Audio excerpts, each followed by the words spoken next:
주님, 우리가 참으로 도움이 필요할 때에 산을 향하여 눈을 듭니다. 하늘을 향하여 저희의 눈을 듭니다. 주께서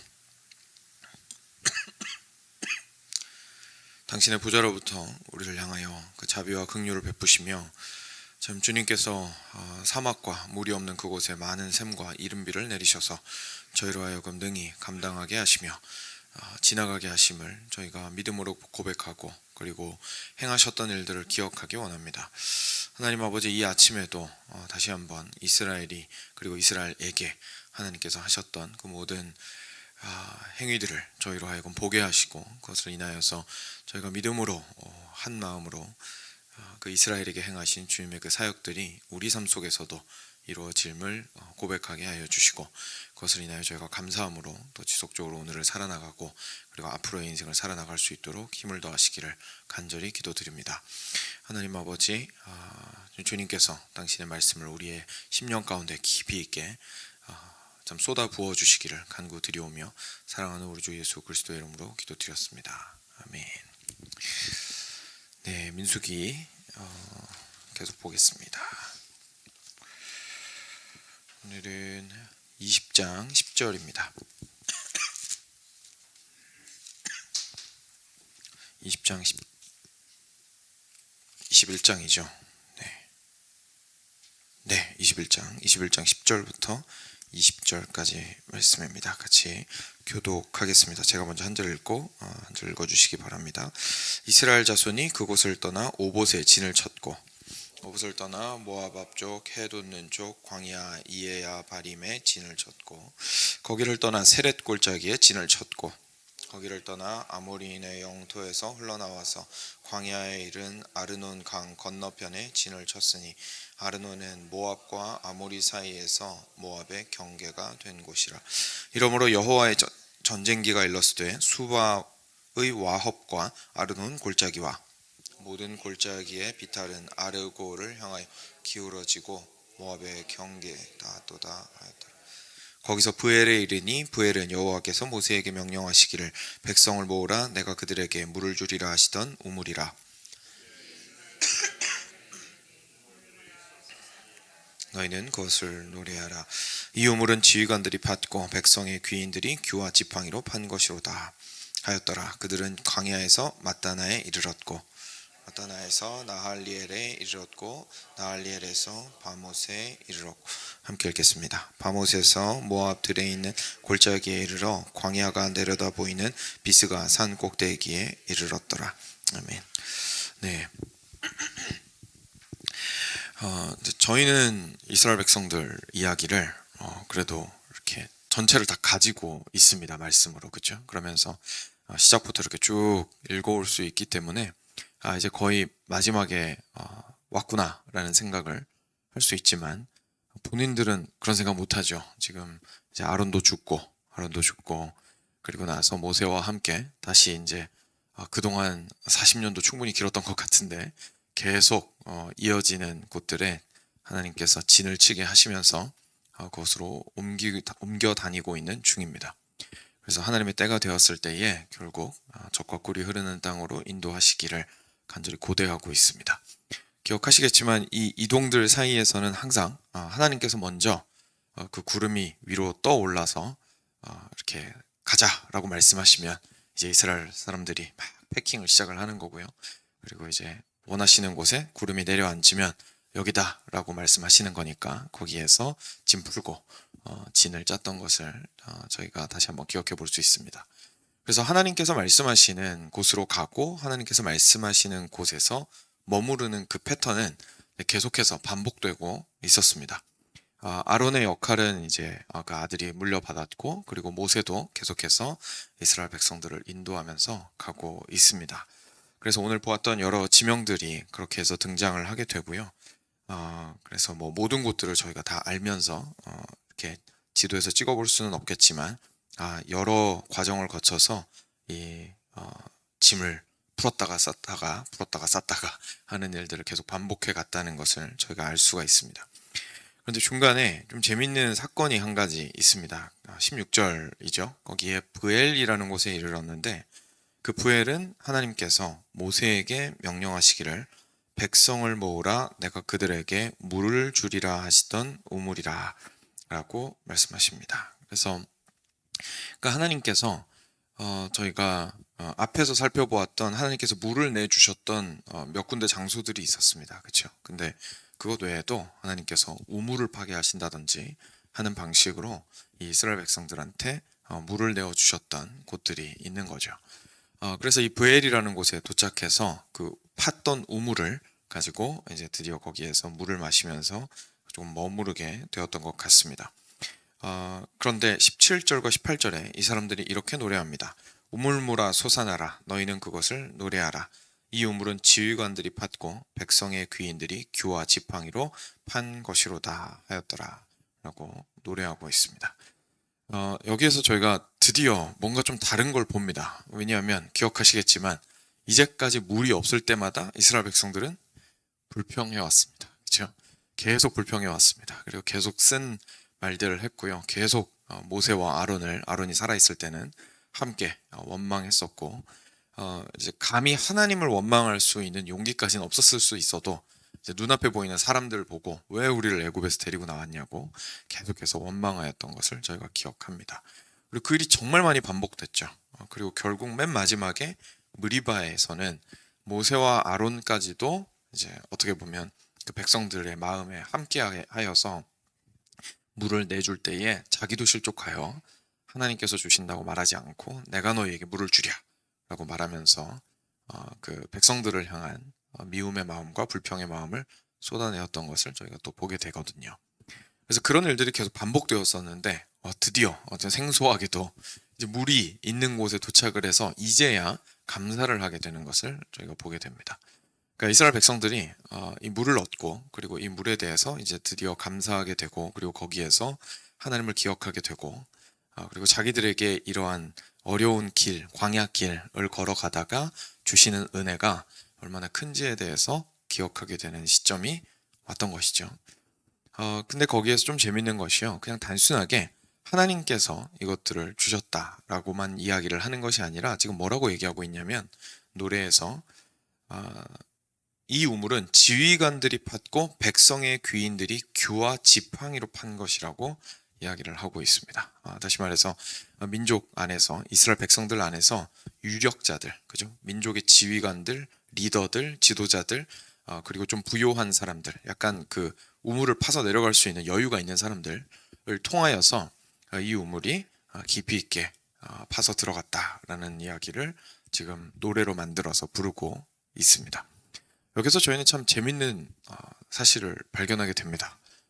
저희는 보통 생각을 할 때에 하나님께서 계속해서 초자연적인 방법으로 은혜를 허락하시는 것들에 대해서 주로 많이 기대를 합니다.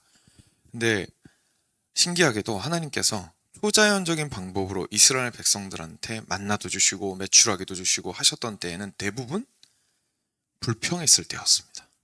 그죠? 대부분 하나님께서 지금 우리를 버리셨다라고 짜증내고 있을 때, 불평하고 있을 때, 주저앉고 원망하고 있을 때, 그리고 하나님께서 주신 실제 인간 지도자를 모세나 아론을 인정하지 않았을 때 오히려 하나님께서 직접 개입하셔서 굉장히 무섭거나 아니면 놀라운 방법으로 그들에게 재앙을 주시거나 아니면 그들에게 공급하심을 허락하셨던 것을 저희가 기억할 수가 있습니다. 그런데 정작 진짜 물을 얻게 되었을 때에는 이 물을 누가 팠다고요? 지휘관들과 사람들이 팠다고 얘기하고 있습니다. 그리고 거기에서 이들이 참 감사하고 그것을 은혜로 여기고 있다는 것을 보게 되죠. 저희들은 그런 것 같습니다. 계속해서 신앙을 가지고 생활을 해나가면서요. 하나님께서 저희들 인생 가운데 베풀어 주셨던 놀라운 일들을 기억하면서 그 일이 계속해서 반복해 나가기를 원합니다. 그런데 하나님께서 계속해서 이스라엘 백성들을 인도해 나가시는 과정을 보면요. 계속 그 사회 전체가 안정화되어 가는 방향으로 인도하신다라는 것을 저희가 좀 발견할 수가 있습니다. 처음에 이스라엘 백성들이 광야로 나오기 직전에 경험했던 기적들을 생각해 보시면 정말 말도 못할 기적들을 수없이 베풀어 주셨습니다. 저도 여러 번 강조를 했었지만 10가지 재앙부터 시작해서 홍해를 가르시고 수많은 일들이 초반에 어마어마하게 일어났거든요. 그리고 광야에서 헤맬 때에 막 만나 떨어지고 뭐 메추라기 날아다니고 구름이 항상 떴다가 가라앉는 것을 보고, 그러니까 수많은 일들이 그들 곁에 있었습니다. 그런데 적과 꿀이 흐르는 가나안 땅에 들어갔을 때에는 하나님께서 야 너네 직접 싸워라 라고 하셨던 거 기억하실 겁니다. 그러니까 땅을 미리 나누어 주시고 나서 너네 직접 싸워서 이방인들을 몰아내고 거기에서 하나님께서 너희에게 주신 땅에 너희의 나라를 세우라고 하셨습니다. 그리고 나서도 물론 신비한 일들이 많이 있기는 했지만 사실 광야에까지 이스라엘 백성들이 경험했던 수준의 일들은 이제 거의 일어나지 않았었습니다. 그리고 나서 거기에서 계속해서 다윗의 왕국이 세워질 때까지, 사사들이 있고 나라가 세워지고 하는 모든 일들이 있을 때까지 하나님께서는 그리고 솔로몬의 성전이 세워지고, 그렇죠? 그 모든 과정 속에서 상당히 안정화되는 쪽으로 하나님께서 가시는 것을 보게 됩니다. 그러니까 하나님께서 더 사람들을 막 이렇게 뭐랄까요, 감정적으로 흥분되게 만들 수 있고 뭔가 놀라운 일들이 이루어지고 좀 막 도파민 막 터지게 신비한 일들을 우리한테 막 계속해서 보여주시는 것이 아니라 오히려 하나님께서는 더 일상 가운데로 당신의 손길을 뻗으시는 것들을 좀 많이 저희가 경험을 하게 됩니다. 그래서 실제로 이스라엘 백성들이 감사하면서 우리가 물을 얻었습니다라고 얘기할 때에 보니까 이 우물은 하나님께서 갑자기 땅에서 막 지하수 터뜨리셔가지고 나오게 하신 것이 아니라, 우리는 어쩌면 그런 걸 원할 수도 있지만 사람 지도자가 하나님의 마음을 알고 그리고 이 백성을 생각하는 마음으로 수고하여서 실제로 그 우물을 파고 그 수고의 결과로 물을 얻게 되고, 그런데 그 물을 얻은 것을 가지고 백성은 하나님께 감사하게 되고 노래하게 되는 일들이 있다는 것을 저희가 보게 됩니다. 저희는 보통 이런 식으로 생각을 잘 하지 못하지만 정말로 하나님께서 우리 개인의 삶 속에서도 관찰을 해보면 저는 대부분의 경우에 이렇게 인도하시는 것 같습니다. 그래서 처음에는 정말 온갖 일들이 터집니다. 그렇죠? 그래서 너무너무 감격스럽고 정말 주님을 내가 만났다라고 생각을 하게 됩니다. 근데 동일한 일이 지속적으로 반복되기를 원한다면 사실 저희는 실망할 수밖에 없습니다. 근데 하나님께서 실제 당신의 복음을 우리 영혼 가운데에서 이루어 가시는 방법은 대부분의 경우에 우리의 요란스러운 영혼을 계속 잠잠히 하시고 평안케 하시며 안정화시키는 방향으로 가십니다. 그래서 처음에는 격해져서 주님을 따랐다면 이제는 갈수록 삶의 작고 세밀한 부분까지 눈에 들어오게 하시고, 그리고 그곳에서의 한 걸음을 믿음으로 내딛는 것이 이렇게 과격한 한 걸음을 내딛는 것만큼이나 중요하다는 것을 깨닫게 하시고, 하나님의 은혜를 처음에 무한정 받아 누리면서 기쁨 안에 거하게 하심으로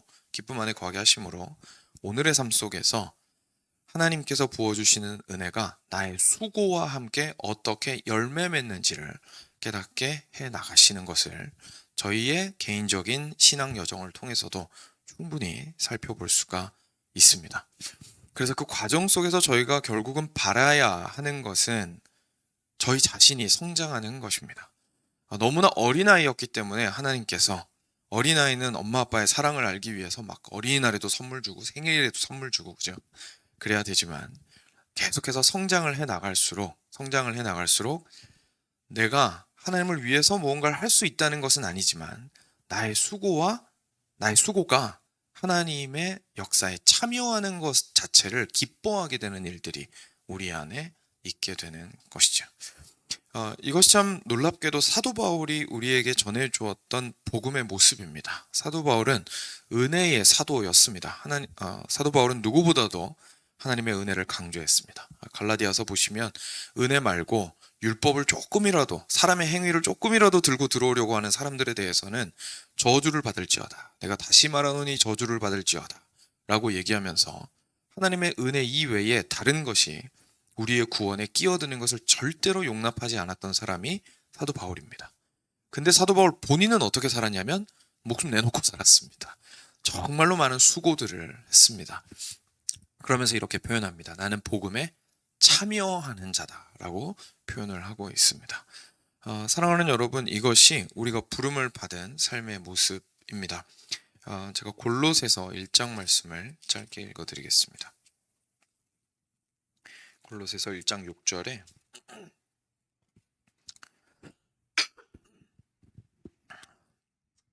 성도들을 향해서, 골로새 성도들을 향해서 이렇게 말합니다. 5절 6절에 너희를 위하여 하늘에 쌓아둔 소망으로 말미암음이니 곧 너희가 전에 복음 진리의 말씀을 들은 것이라. 그러니까 여러분들이 복음의 진리 말씀을 들으셨습니다. 6절에 이 복음이 이미 너희에게 이름에 너희가 듣고 참으로 하나님의 은혜를 깨달은 날부터 너희 중에서와 같이 또한 온 천하에서도 열매를 맺어 자라는도다 라고 이야기를 하고 있습니다. 복음이 우리 안에 들어왔을 때에 우리 안에 심기어지고 그 안에서 뿌리를 박아 열매를 맺기 시작한다라는 얘기인데, 열매를 맺어나가는 과정 속에 분명히 우리의 삶은 움직이고 있어야 합니다. 그리고 그 수고는 결국 우리가 하나님의 의를 얻어내는 것이 아니라 하나님의 복음에 참여하는 길이라는 것을 저희가 다시 한번 기억할 필요가 있겠습니다. 마지막으로 이스라엘 백성들이 처음에 불평불만을 했던 것을 다시 한번 좀 생각을 해보면서요, 저의 삶을 돌아보기를 원합니다. 그 이스라엘 백성들이 불평불만했을 때에 하나님께서는 놀라운 것들을 많이 베풀어 주셨지만, 정말 하나님께서 원하셨던 것은 오늘 말씀을 보니까 이들이 하나님을 의뢰함으로 그 일상을 걸어나가는 것이고, 그리고 수고하는 것이었다라는 것을 저희가 깨닫게 됩니다. 우리 삶 속에서도요, 어려운 일 마주하게 되고 봉착하게 되고 내가 어떻게 할 수 없는 상황 가운데 처해 있을 때 하나님께서 이 상황을 허락하신 것 자체가 원망스럽고, 그리고 아무리 발버둥 쳐도 나는 해결할 수 없을 것 같아서 두려움에 휩싸이고 불안함에 주저앉게 됩니다.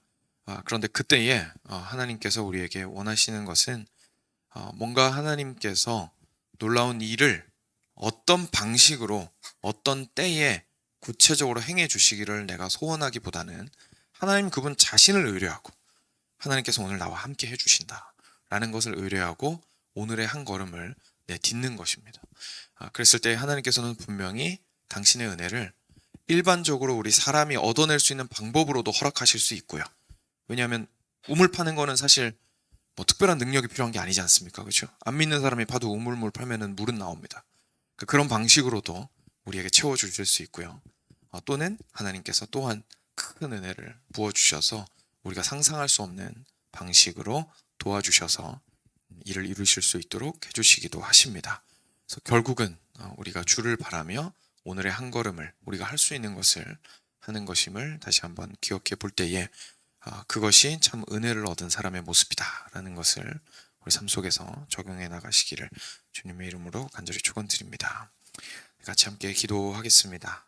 들으신 말씀 기억하시면서 하나님의 은혜 안에 내가 깊이 있게 거하는 것이 어떠한 삶의 모습을 의미하는지 다시 한번 생각해 보시면서 들으신 말씀 가지고